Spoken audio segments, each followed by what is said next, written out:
This is Bishop Michael Burbidge, and you are listening to the Walk Humbly Podcast. Welcome to the Walk Humbly Podcast. I'm Billy Atwell, Chief Communications Officer for the Diocese of Arlington, and your co-host. If you haven't already, please make sure you rate this podcast and write a review on iTunes, Google Play, Stitcher, or whatever podcasting app you use. And make sure you sign up for our e-newsletter. You can also follow Bishop Burbidge on Twitter. More than 14,000 of you already do. It's at Bishop Burbidge. And make sure you send us our question. Each podcast, the Bishop answers questions from the faithful. If you have a question you've always wanted to ask, please feel free to send it in. info@arlingtondiocese.org. Now, luckily, we do get a lot of questions, so if you haven't heard your question answered yet, we put them in the queue and we work through them as time goes on, so please stay tuned and your question might be answered down the road. I welcome your host, Bishop Burbidge. Bishop, how are you? I'm doing well, Billy. Thank you. Very good. Before we get started, we often get questions, for a reading list. I'm sure you get questions for what would be a good summer reading list. Do you have recommendations for people as we're kind of getting into June and moving into the summer where people are vacationing and looking for something to take to the beach? What do you recommend? Yeah, I could offer some recommendations. My only fear is that I don't think it's casual novel beach reading. I kind of divide my reading list into different categories, religious works, classics. I like biographies, and even a little nerdy. I like leadership books and things like that. Very good. But I have some to offer for our readers. All right, let's go through them. Of course, some of the classics they might consider is Graham Greene, The Power and the Glory, one of my favorite books, and one of the ones that really helped me in my discernment period, actually. It was so inspirational.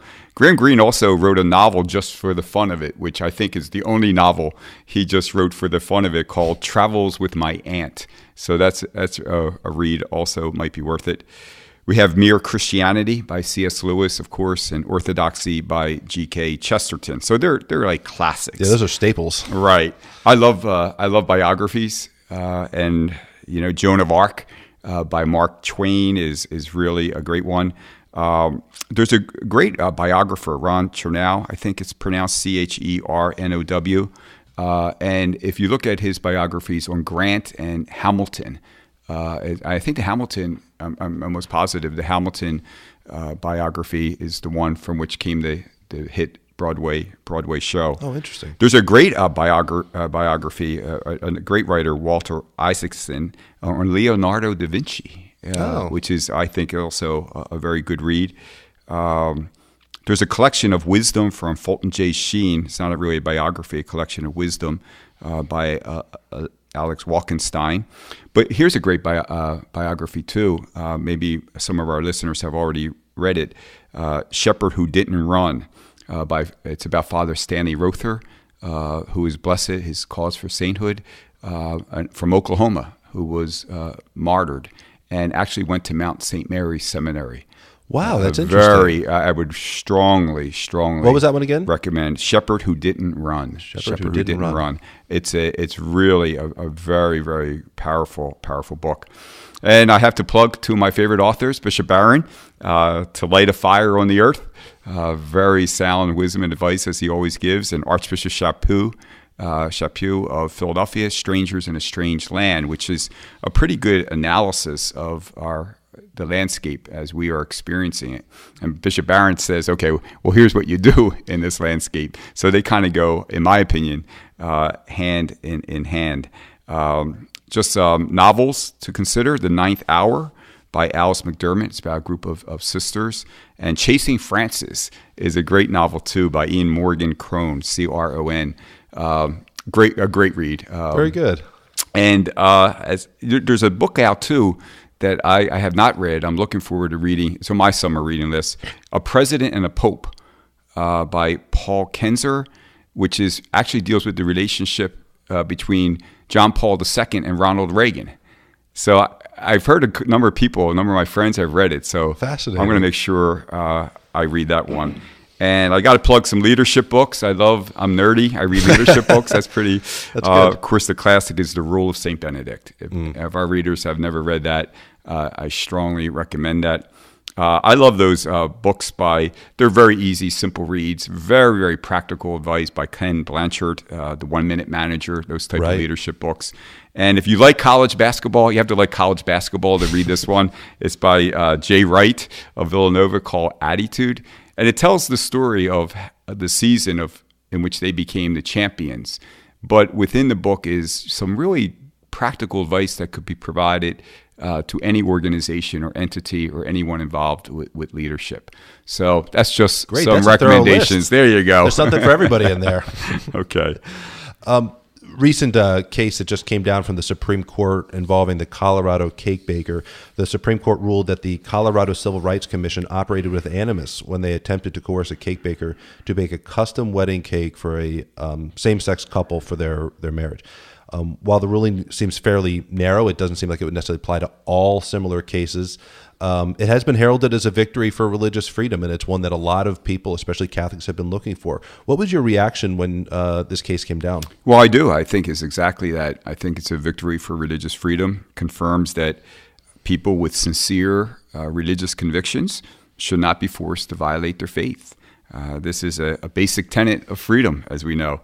You cannot be forced to violate your convictions. And true tolerance, we use that word tolerance a lot, but true tolerance means that we find a way to live together despite our differences and in mutual respect. And so that's always at the heart of it. But obviously, it is a victory for religious freedom. Our Conference of Bishops, I think it's on our website, put out a nice statement on this. I would refer our listeners to that statement. Again, that's arlingtondiocese.org, and you can find that statement from the U.S. Conference of Bishops. And moving right into the next topic, very appropriately, Religious Freedom Week is coming up. That's June 22nd through 29th. Obviously, we're seeing more religious freedom topics come up. And Bishop, what will you be doing for that week, and what can people expect? Yeah, this really started as the Fortnight for Freedom when the healthcare mandate was becoming such an issue as related to religious freedom. I think it was like a 21-day period. What the Conference of Bishops decided to do this year is let's narrow the focus and let's call it Religious Freedom Week. And I'll begin celebrating that week by celebrating Mass at our cathedral on June 22nd at 12:05, and I hope many of our listeners can come. We will certainly be praying for our nation and for religious freedom, and I'll also be the homilist at that Mass. Our Catholic Herald will be doing biographies on St. Thomas More, our patron, and St. John Fisher. We'll have a editorial in the Catholic Herald from Ambassador Gingrich, Calissa Gingrich, about the United States efforts with the Holy See and religious freedom in the world. And we are also, as a Conference of Bishops, I was asked to do a video, as other bishops were, with a different theme each day throughout that week. And there's some real, very nice, practical ways to pray, reflect, and act on religious freedom. So we'll be providing some helpful tools. Again, this is something we should be doing and be mindful of every day, but it's good to have a week which really gives that emphasis. Absolutely, and how appropriate that you'll be celebrating Mass at St. Thomas More Cathedral. That's right, exactly. We were made for it. So yes. Again, folks, if you would like to receive one of those daily emails that'll be coming out from June 22nd through 29th, go to arlingtondiocese.org, and either in the footer you can click on the e-newsletter button, or in the banners. The last banner is always for the email newsletter sign up. You can receive those, and again, the very first one will include a video message from Bishop Burbidge, and then there'll be a video in each successive one after that. The email will include ways to pray, reflect, and act for religious freedom. Bishop, for our next topic, this has been a hotly debated issue. The NFL bans kneeling during the National Anthem, and as listeners are probably fairly aware of this whole situation, but it was reported that 71% of Americans think that kneeling during the National Anthem is unpatriotic. Others say that it's an expression of First Amendment rights and freedoms. You're a big sports fan. You love the Philadelphia Eagles. What was your response to this decision and the general conversation around it? Yeah, it's a little frustrating to me because I think that sports is a time to relax. It's a time to get your mind off the heavy issues that consume us all the time. And we're surrounded, especially in the area in which we live, always with political issues and discussions and debates. Sometimes I like turning on the TV, and that's probably one of the reasons I do it, just to watch a football game. And so I'm kind of frustrated that this political heated debate has really impacted sports in such a way. I know that there's always two sides to the argument. And, from what I understand, the NFL players are saying that it is really not, against the flag or against those who gave their lives in service of our country. It's really a protest against, the injustice that is all around us, the social issues that demand our attention. But the reality is it happens during the playing of the national anthem. Right. And so it's hard, to see beneath that surface. And so I think everyone should, out of respect, honor and stand for the national anthem and honor our great country and those who gave their life for it. I am encouraged that people who have celebrity status, like NFL players, are concerned about our nation and about racism and about violence and injustice. That's good because they get a platform that other people don't get. And there's so many opportunities to use that platform. And many athletes, many very, very good people who are our athletes and professional stars really find the ways to do that. And they match it by doing something about it. By starting foundations to help people, by finding charities, doing charitable events. That's when the voice is more powerful. So I hope they take it out of the game and use it and use their platform in a powerful and respectful way, while our nation and our flag are always honored. Very good. So we've just last weekend had the ordination to the transitional diaconate. 5 young men. You have to be so excited coming out of that. What were your thoughts and maybe some of your conversations with their families beforehand? Yeah, I mentioned it was the first time I ever ordained 5 men within one ceremony. The most I've ever have done was 3. So I said that the fact that we have 5 men being ordained to the transitional diaconate is a result, of course, of God's grace, but also the fruits of the prayers of all the people in this diocese who pray for vocations. Thank you so much, dear friends. Thank you for doing that. And when I say transitional diaconate, that means these men are ordained deacons moving to, God willing, priesthood. So transitional, different than permanent deacons, who are men who are ordained to the diaconate and not studying for the priesthood. Right. So these 5 men we will put to work this summer in our parishes, and I hope the people in our diocese get to meet them. And then this coming Saturday, we have the ordination to the priesthood for 3 young men. Talk a little bit about that and what you're excited about. Yeah, such great joy to. It's really one of the greatest joys, I have to say, of a bishop. You give birth to 3 new priests through the imposition of hands and the prayer of ordination. You ordain them, and it is just such a great gift to be able to ordain these men. We'll have a bond forever, but a great gift to our diocese also. And I am extremely proud of and confident in the 3 men who will be ordained to the priesthood, soon to be our priests. Michael Fulmer, who will be assigned to Mary Immaculate Conception in Fredericksburg, Nicholas Shears, who will go to Our Lady of Hope in Potomac Falls, and Christopher Tipton to St. Leo the Great parish in Fairfax. So all those parishioners of those parishes, make sure they get to work, but be nice to them also. They're young and energetic. Make good use of it, right?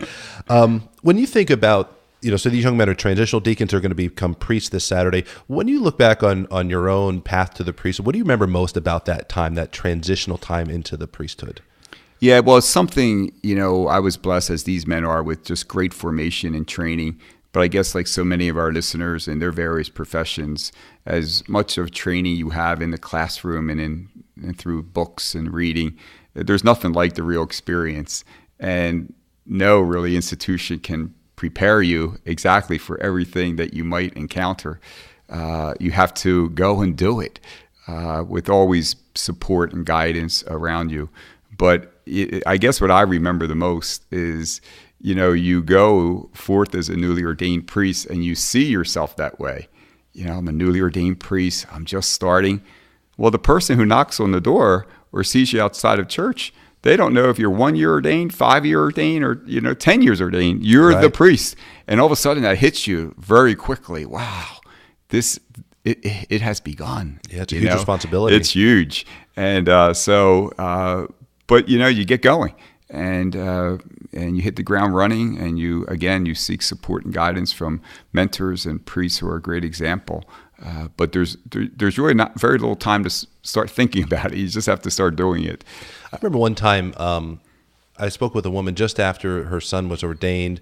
You had done the ordination, and I said, "How do you feel? What are you thinking?" And she had remarked about how you had been so encouraging to them that they were not losing a son. I think a lot of mothers are concerned that when their sons become priests, do they lose their son forever? But you had obviously really encouraged them. What are your messages for young men and their families, specifically their parents, when they're preparing for ordination? Well, I always tell our seminarians that you're not going to be a good father, a spiritual father, a good priest, unless you're a good son, unless you're a good brother, a good uncle.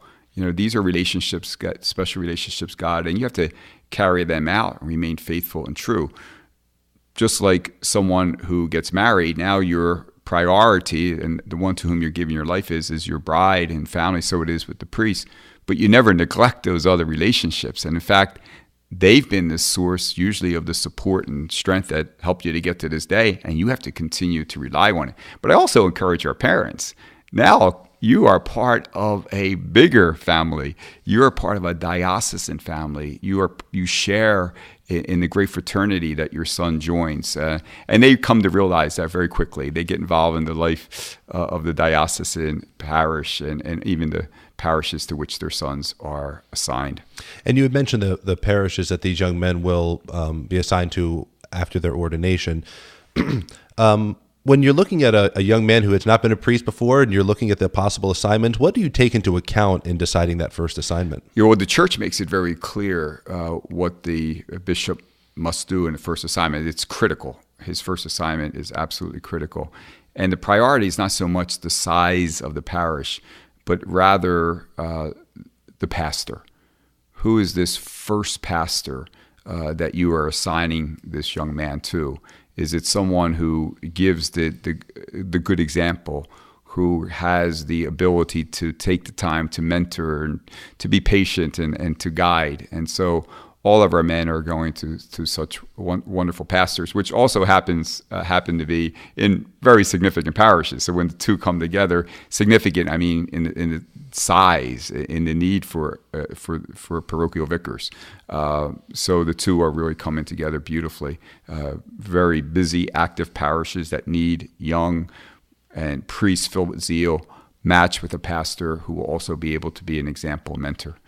Anyone that would like to learn more about our vocations office, the process of becoming a priest, or how to discern it, please go to arlingtondiocese.org and you can find information there. So, Bishop, we've got a few questions from the faithful. The first is Cecilia from Holy Trinity in Gainesville. She said her son is 25 years old and met a woman twice his age. She's been divorced twice and has 2 kids. We told him that it didn't look like a healthy relationship, but he went to Las Vegas and got married. I told him he wasn't acting like our son, and that he said that unless we accepted her, he would break ties with the family. He hasn't spoken to us since Thanksgiving. We since then married. Sorry, they went to Vegas and got engaged. We know that through friends.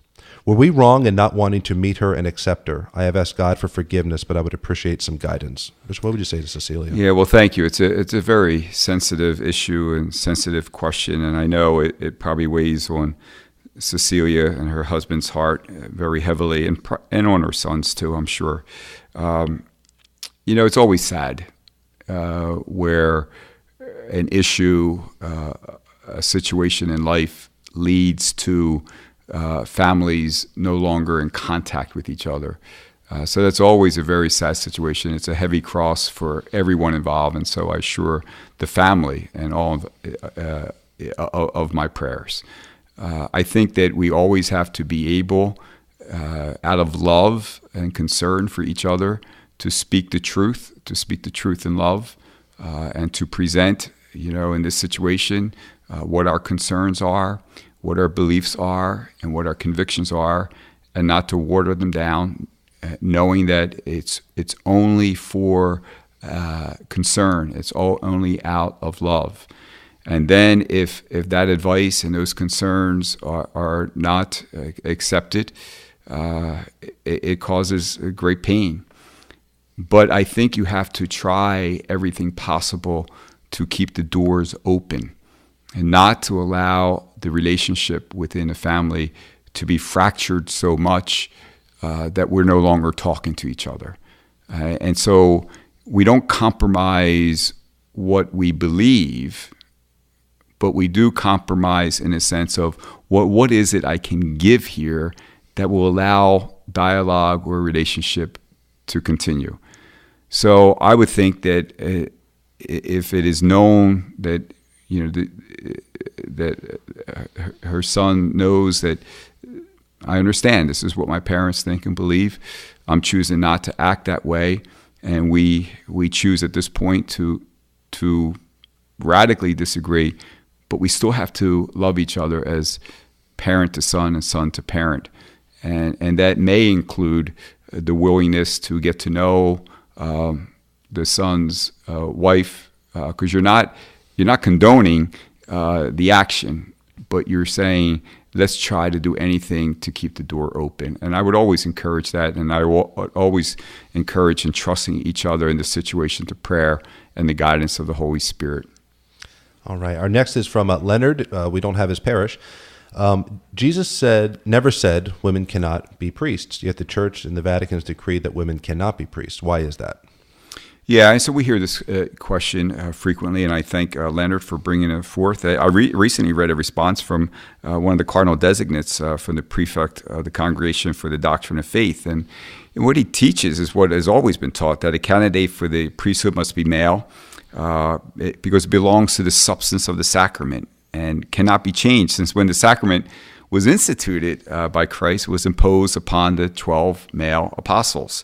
And as we know, Billy, the truths taught by the Church come about through three sources of revelation: sacred scripture, the magisterium, and tradition. So it's not, the Bible is not the totality of Christian teachings, but it's an important one. But so is magisterium and tradition.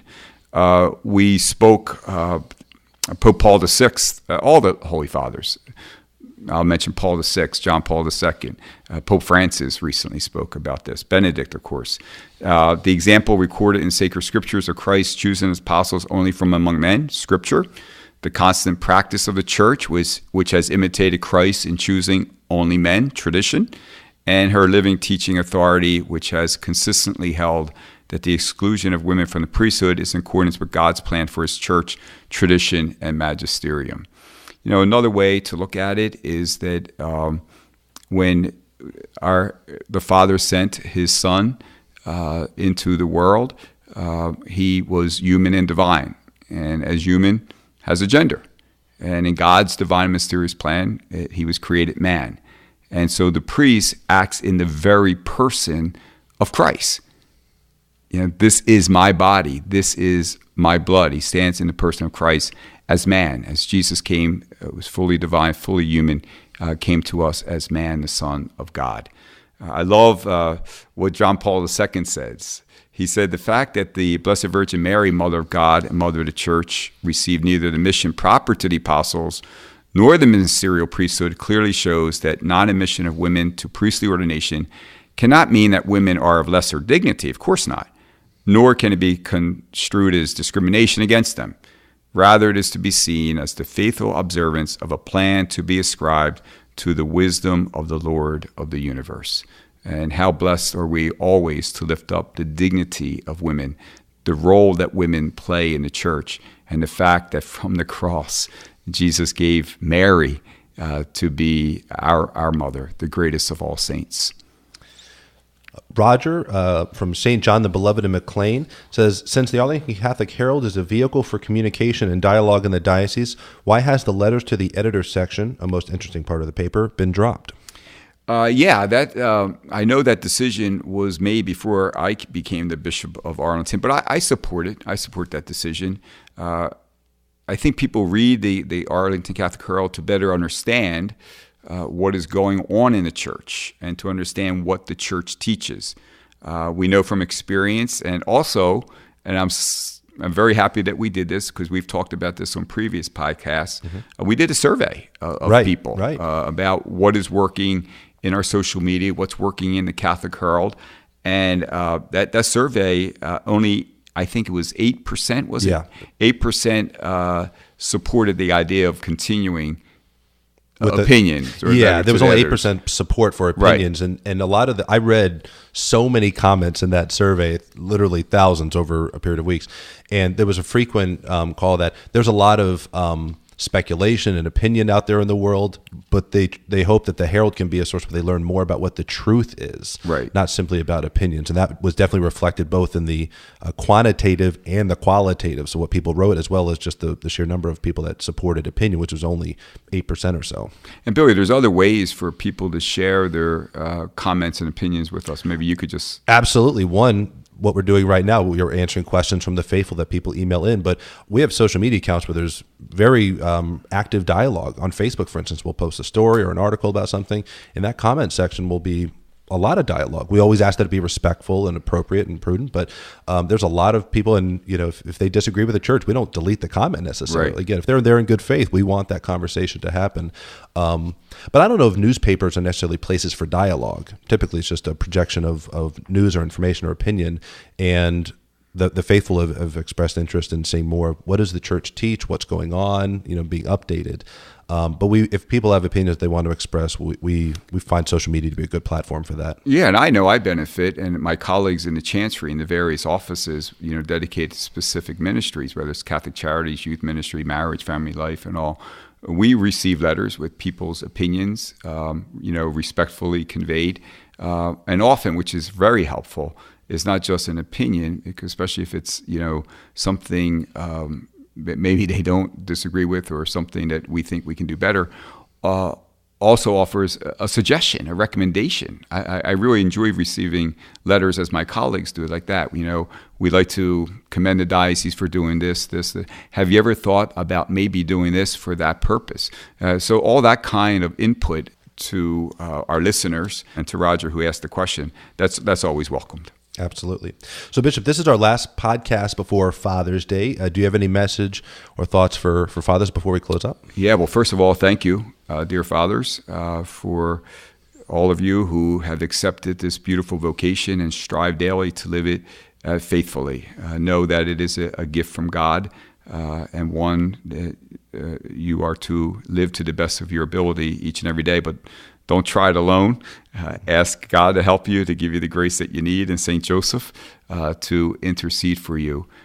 Don't underestimate your good work, your sacrifices. Although you may not always see the visible results that you want to see, God will never let those seeds you plant to go in vain.